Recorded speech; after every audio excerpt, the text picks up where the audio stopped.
नमस्कार, आप देख रहे हैं आज तक। आपके साथ मैं हूं सईद अंसारी। स्वागत है आपका दुनिया आज तक में। दुनिया की हर बड़ी खबर इस बुलेटिन में हम आपको दिखाएंगे, लेकिन उससे पहले नजर दुनिया टॉप 10 पर।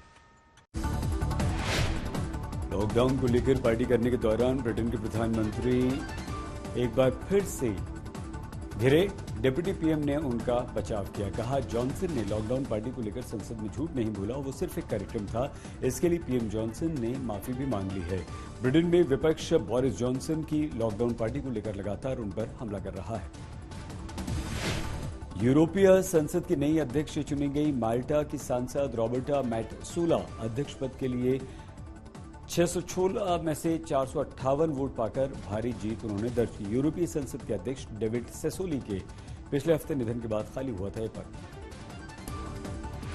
रूस के विदेश मंत्री सर्गेई लावरोव ने मॉस्को में अपनी जर्मन समकक्ष एलेना बारबॉक से मुलाकात की।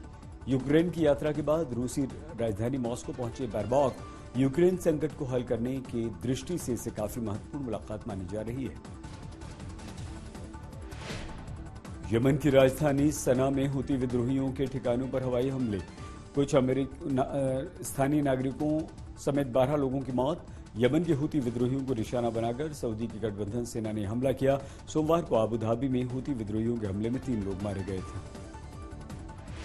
यूएई के बाद दक्षिण कोरिया के राष्ट्रपति मून जे इन पहुंचे सऊदी अरब की राजधानी Riyadh. Saudi crown prince Mohammed bin Salman और उनके प्रतिनिधिमंडल ने एयरपोर्ट पर उनका शानदार स्वागत किया। दोनों देशों में कई मुद्दों और द्विपक्षीय संबंधों पर चर्चा होगी। दक्षिण कोरिया की कंपनी एलजी रियाद में अपना क्षेत्रीय मुख्यालय खोलने की बना रहा है योजना। नॉर्थ कोरिया ने जारी की मिसाइल परीक्षण की नई तस्वीरें। नॉर्थ कोरिया ने एक हफ्ते के अंदर एक के बाद एक 4 मिसाइल परीक्षण कर दुनिया को चौंका दिया। कई देशों ने कड़ी निंदा की। वहीं परीक्षण पर किम जोंग उन ने कहा, अपनी सीमा की सुरक्षा करना हमारा अधिकार। ऑस्ट्रेलिया में तेजी से बढ़ रहा है कोरोना। मंगलवार को देश के 3 राज्यों New South Wales, Victoria, Queensland में रिकॉर्ड 74 मौतें दर्ज हुई। ओमिक्रॉन के कारण मरीजों की संख्या अस्पताल में बढ़ने लगी। बढ़ते मामलों के बाद भी न्यू साउथ वेल्स सरकार का लॉकडाउन लगाने से इनकार।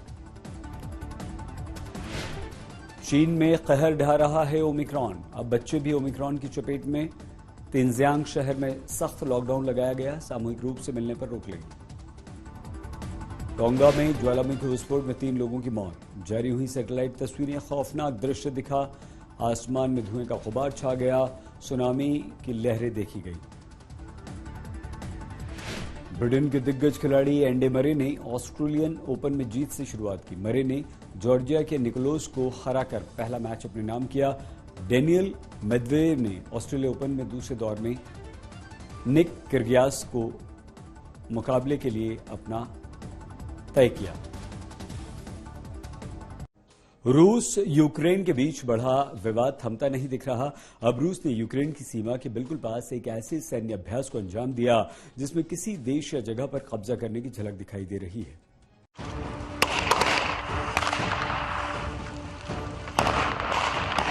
शहर के बीचों बीच सैनिक चला रहे गोलियां,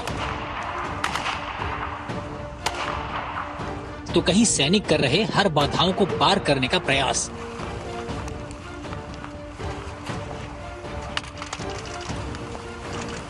जंग जैसे हालात की ये तस्वीरें रूस यूक्रेन बॉर्डर की हैं, जहां रूसी सैनिक अपने दुश्मनों को कुछ इस तरह संदेश देते दिखाई दिए।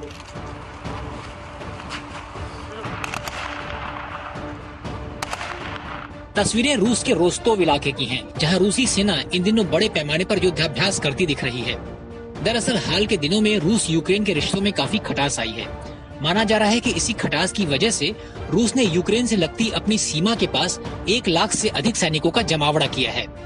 दोनों देशों के बीच आई खटास की एक वजह यूक्रेन द्वारा नाटो के सदस्य देश के तौर पर शामिल होने को लेकर इच्छा जताना भी है। रूस ने साफ शब्दों में कहा है कि अगर यूक्रेन नाटो का सदस्य देश बनता है तो रूस यूक्रेन पर हमला करने से भी पीछे नहीं हटेगा। यही कारण है कि अमेरिका और दूसरे नाटो देश अब रूस से शांति बरतने की अपील करते हुए सैनिकों को बॉर्डर से हटाने की मांग कर रहे हैं।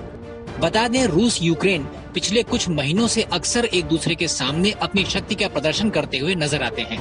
कभी यूक्रेन युद्धाभ्यास करता दिखता है तो कभी रूस। आज तक ब्यूरो। इजराइल के प्रधानमंत्री नेफ्टाली बेनेट ने सोमवार को अबू धाबी हवाई अड्डे पर आतंकवादी हमले की कड़ी निंदा की। नेफ्टाली ने यूएई को भविष्य के हमलों से बचाने और सुरक्षा और खुफिया सहायता की पेशकश की। इजराइल के प्रधानमंत्री ने अबू धाबी के क्राउन प्रिंस मोहम्मद बिन जायद से कहा कि इजराइल हमेशा यूएई के साथ है। मैं आपके साथ खड़ा हूं। दुनिया को आतंकवाद के विरुद्ध लड़ने के लिए एकजुट होना चाहिए। इजरायली पीएम का यह बयान तब आया जब सोमवार को यमन के हूती विद्रोहियों ने अबू धाबी के हवाई अड्डे पर हमला किया। इसमें 2 भारतीयों समेत 3 की मौत हो गई, 6 लोग घायल हो गए। दुनिया आज तक में आज के लिए बस इतना ही। आप प्लीज अपना बहुत ख्याल रखिएगा। देखते रहिए आज तक।